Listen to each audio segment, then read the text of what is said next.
What's up and welcome to FPL Today. I'm your host JNO. Welcome to the channel and welcome to a player analysis as we look at Romelu Lukaku and his £90 million transfer to Manchester United from Everton.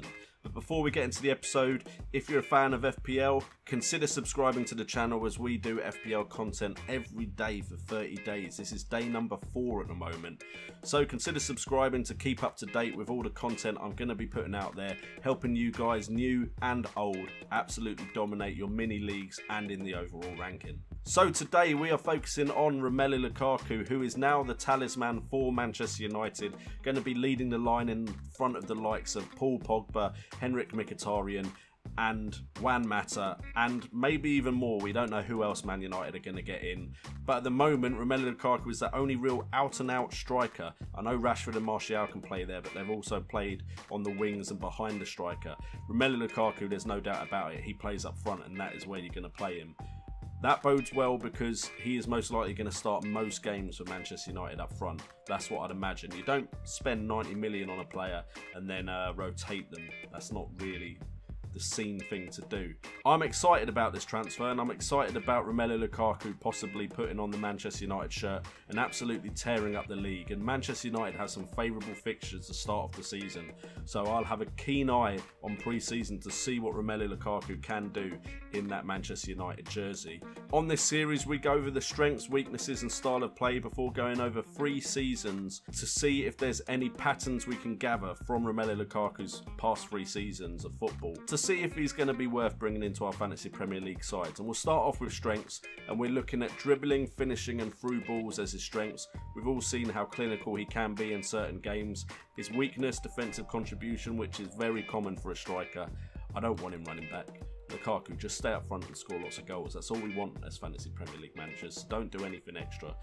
We're not looking for you to press the line. We're not Pep Guardiola, so just do your job and score. As far as styles of play, he likes to lay off the ball and he likes to dribble with the ball, which is what we've all seen over the past 3 seasons anyway. We're quite customised to Romelu Lukaku and the type of player he is.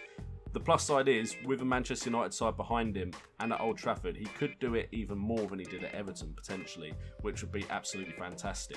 There is the downside now that maybe not everything will go through him, but if we look at how Zlatan played last year, so much went through Zlatan that there's hopes that the same will be the case with Romelu Lukaku.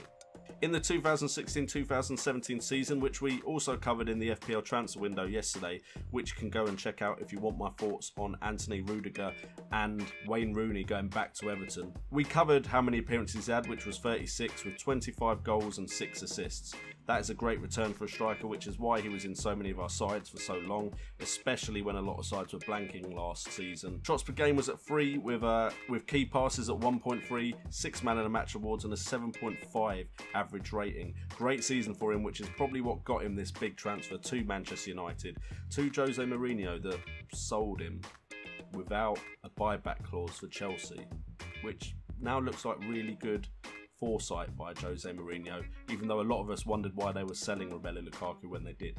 Although Jose Mourinho does sell players for less than he buys them back for quite often. I say quite often, I can only think of Matic, and I'm not even sure he bought Matic back, so never mind. Anyway, moving on to the 2015-2016 season, and it wasn't quite as good for Romelu Lukaku in the 2015-2016 season, and with the likes of Jamie Vardy around in that season, we didn't really need him, to be honest. But he had 36 appearances, getting 18 goals and 6 assists again, which is surprising to see. 6 assists, 2 seasons in a row, that's not bad for a striker.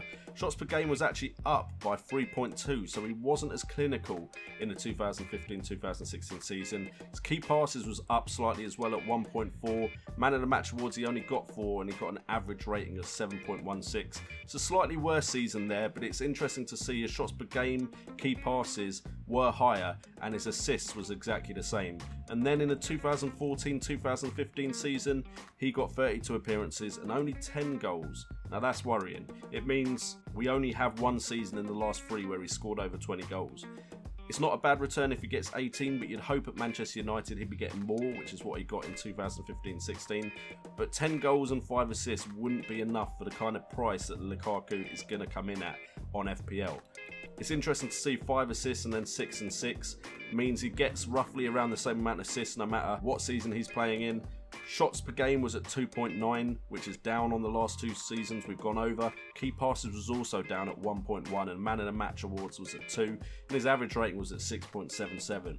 But hopefully that season was just because he was younger, and we can focus more of our attention on the last 2 seasons where he did get 18 goals and then 25. He got 6 assists in both seasons, so definitely not a bad return. The only question is, can he rival you for Harry Kane's spot? With the prices the way they are going at the moment, you may not be able to have Lukaku and Kane. There's also the Aguero situation. Alexandre Lacazette is now coming in as well. So many good options up front. Romelu Lukaku needs a season like last season to be a contender in the Fantasy Premier League. Anyway guys, thank you so much for tuning in as always to the channel. We are growing exponentially, so thank you guys so much for the support. Check out all the links in the description down below. Hopefully I've been live before this video goes up. If you want to stay up to date with when I'm going live, maybe hit that notification bell so you can join the chat when I go live on YouTube. I've been J&O, this has been FPL Today, and remember, it's all about the game.